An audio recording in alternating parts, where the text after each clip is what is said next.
2022년 7월 6일 큐티 말씀입니다. 갈라디아서 2장 1절로 10절입니다. 14년 후에 내가 바나바와 함께 디도를 데리고 다시 예루살렘에 올라갔나니 계시를 따라 올라가 내가 이방 가운데서 전파하는 복음을 그들에게 제시하되 유력한 자들에게 사사로이 한 것은 내가 다름질하는 것이나 다름질한 것이 헛되지 않게 하려 함이라.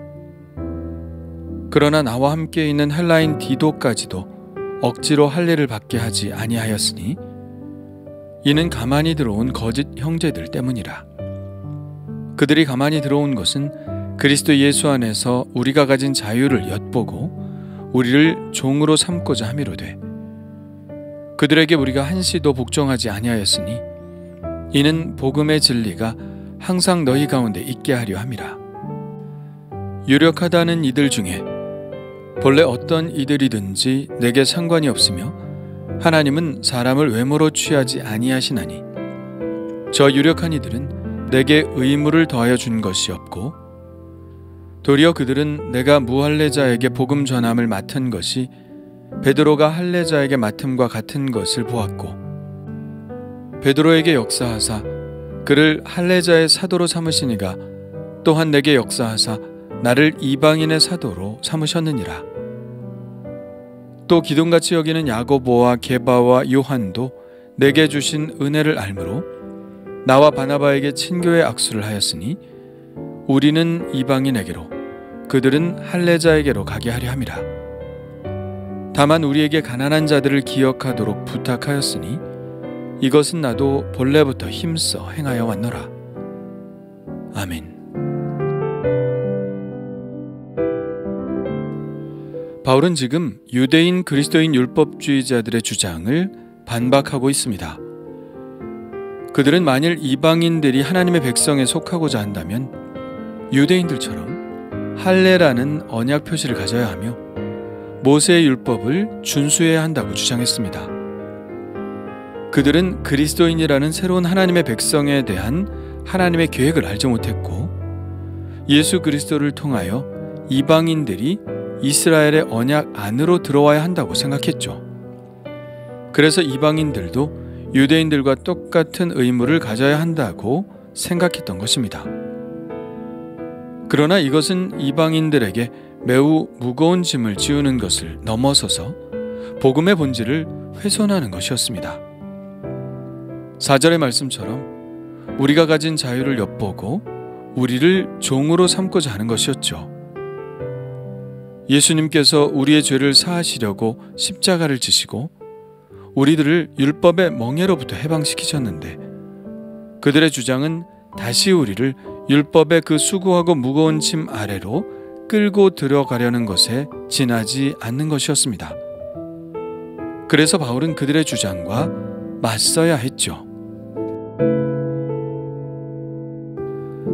바울은 오늘 말씀에서 이방인 그리스도인들에게 있어서 할례나 율법 준수와 같은 것들은 이미 반드시 해야 하는 의무사항이 아닌 것으로 판명되었다고 이야기합니다. 이것은 사도행전 15장에 나오는 예루살렘 회의에서 결정이 난 사항인데요. 지금 1절에서 바울이 14년 후에 내가 바나바와 함께 디도를 데리고 다시 예루살렘에 올라갔나니 라고 한 것이 바로 그때의 이야기죠. 바울은 2절에서 계시를 따라 올라가 라고 말하고 있는데 그때의 상황은 이렇습니다. 그때는 바울과 바나바가 1차 선교여행을 마치고 그들을 파송한 안디옥 교회에 머물고 있을 때였습니다. 그런데 어떤 사람들이 유대로부터 내려와서 형제들을 가르치는데 너희가 모세의 법대로 할례를 받지 않으면 능히 구원을 받지 못할 것이라고 가르치는 겁니다. 그래서 바울과 바나바와 그들 사이에 적지 않은 다툼과 변론이 일어났죠. 그래서 안디옥 교회는 이 문제에 대해 결론을 내기 위해 바울과 바나바와 몇 사람을 예루살렘에 있는 사도와 장로들에게 보냅니다. 이 회의에서 먼저 베드로가 이야기를 꺼내는데요. 베드로는 이미 고넬료라는 이방인의 집에 성령이 임하는 것을 보았죠. 성령이 임했다는 것은 하나님이 자기 백성으로 삼으셨다는 증거로 볼 수 있는 것입니다. 그래서 그는 이렇게 말하죠. 그들에게도 성령을 주시어 증언하시고 믿음으로 그들의 마음을 깨끗이 하사 그들이나 우리나 차별하지 아니하셨느니라. 그런데 지금 너희가 어찌하여 하나님을 시험하여 우리 조상과 우리도 능히 매지 못하던 멍에를 제자들의 목에 두려느냐. 그러나 우리는 그들이 우리와 동일하게 주 예수의 은혜로 구원받는 줄을 믿노라. 베드로가 이렇게 잘 정리를 해주었고 야고보도 이 의견에 동의하여 이렇게 말합니다. 내 의견에는 이방인 중에서 하나님께로 돌아오는 자들을 괴롭게 하지 말고 다만 우상의 더러운 것과 음행과 목매어 죽인 것과 피를 멀리하라고 편지하는 것이 옳으니. 이렇게 회의는 평화롭게 마무리되었습니다.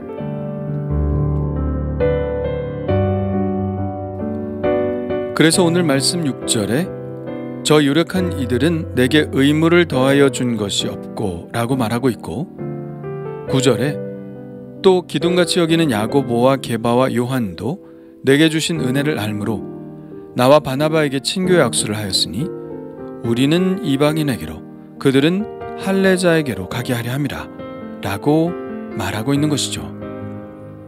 그런데 이렇게 이미 결정이 난 사안인데도 여전히 그와 같은 주장을 하는 사람들이 교회를 어지럽히고 있으니 바울은 기가 막힐 노릇이었을 것입니다. 이 일이 매우 심각한 것은 이들의 주장에 넘어가는 성도들이 있었다는 것이죠. 1장 6절에 이렇게 이야기하고 있지 않습니까? 그리스도의 은혜로 너희를 부르신 이를 이같이 속히 떠나 다른 복음을 따르는 것을 내가 이상하게 여기노라. 그렇습니다. 우리를 부르심은 그리스도의 은혜로 부르신 것입니다. 앞서 베드로도 분명히 말했었죠. 우리는 그들이 우리와 동일하게 주 예수의 은혜로 구원받는 줄을 믿노라. 그들의 주장이 위험한 것은 무엇인가요? 예수 그리스도의 은혜를 은혜가 되지 않게 만든다는 것입니다. 은혜로 구원을 받지만 할례도 받고 율법도 지켜야 한다면 그것은 은혜가 아니라 자기 의를 세우는 것이죠. 자기 의는 은혜의 저 반대편에 있는 것입니다. 마치 그런 것 같지 않나요? 장사꾼이 무엇을 공짜로 준다고 하고 이것저것을 구입하면 공짜로 준다고 하는 것과 같은. 그렇다면 그것은 더 이상 공짜가 아니죠. 우리가 할례를 받고 율법을 행해야 구원을 받는다고 하면 그 구원은 더 이상 은혜가 아닌 것입니다. 바울은 이러한 입장에 매우 확고했죠. 그래서 3절에 그러나 나와 함께 있는 헬라인 디도까지도 억지로 할례를 받게 하지 아니하였으니 라고 말하고 있죠. 바울은 디모데에게는 할례를 행했습니다. 디모데의 아버지는 헬라인이라도 그의 어머니는 유대인이기 때문에 디모데는 유대인인 것이죠. 유대인이 할례를 받는 것은 당연했습니다. 그러나 디도는 달랐습니다. 디도는 바울의 최초의 순전한 이방계 그리스도인 출신 동역자였습니다. 그래서 주위에서 디도에게 할례를 받게 해야 한다는 압력이 있었지만 바울은 그 압력에 굴복하지 않았죠. 그리스도께서 주신 자유를 다시 빼앗길 수 없었기 때문입니다. 5절에는 분명히 이렇게 말합니다. 그들에게 우리가 한시도 복종하지 아니하였으니 이는 복음의 진리가 항상 너희 가운데 있게 하려 함이라. 이 문제는 무엇으로 우리가 구원에 이르는가 하는 가장 근본적인 문제였기 때문에 절대로 타협할 수 없는 문제였죠. 바울이 이렇게 단호한 입장을 취할 수 있었던 것은 그가 은혜를 아는 사람이었기 때문입니다. 은혜가 모든 사람들에게 그저 순수한 은혜가 되게 하기 위해서는 다른 행위들이 불필요했죠. 우리가 거룩하게 산다면 그것은 주님이 주신 은혜에 보답하기 위한 것이지 그 은혜를 받기 위해서가 아닙니다. 은혜는 그저 값없이 그야말로 은혜로 주어지는 것이죠. 오늘 말씀을 통하여 은혜 위에 그저 은혜일 뿐이지 다른 것이 전혀 개입될 수 없는 것임을 다시 한번 깨닫습니다. 이 세상에 은혜가 덮지 못할 죄도 없고 은혜를 덮을 만한 의로움도 없습니다. 우리가 구원을 받는 것은 오로지 주님의 은혜일 뿐입니다.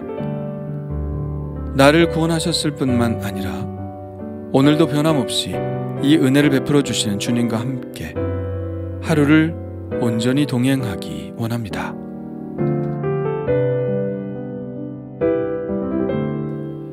주님 감사합니다.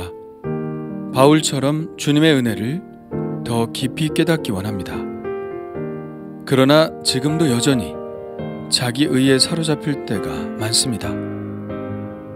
사도 바울은 이 은혜를 알았기에 내가 모든 사도보다 더 많이 수고하였으나 내가 한 것이 아니요 오직 나와 함께 하신 하나님의 은혜라고 고백한 것처럼 매일 그렇게 하나님의 은혜만을 고백하는 삶이 되게 하여 주시옵소서.